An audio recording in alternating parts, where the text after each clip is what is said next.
อเสียงตัวมือนะขนาดพ่อนั่นในน้องคาร์นอโอ้ยมีตะปูงามๆคนนะผู้สาวขึ้นไม้แล้วนี่นะผู้ชุดถ่ายคือซีแมนหา60แหละผู้ชุดถ่ายนะผู้ทั้งนาเนี่ยหาก็20 ปี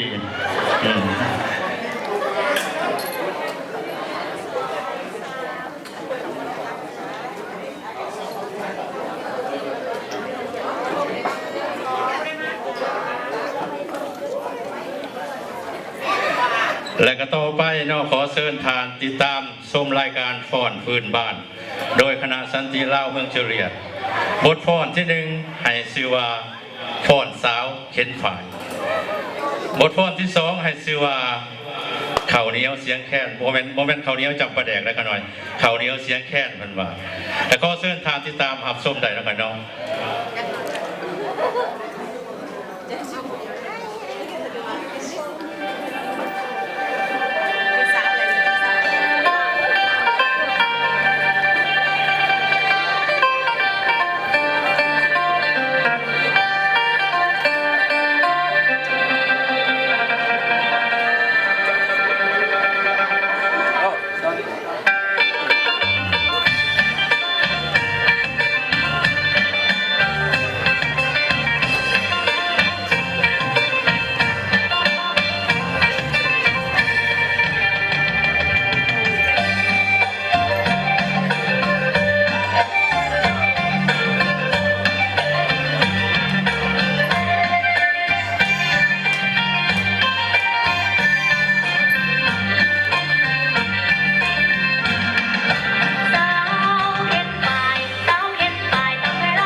เฝ้าบ้าน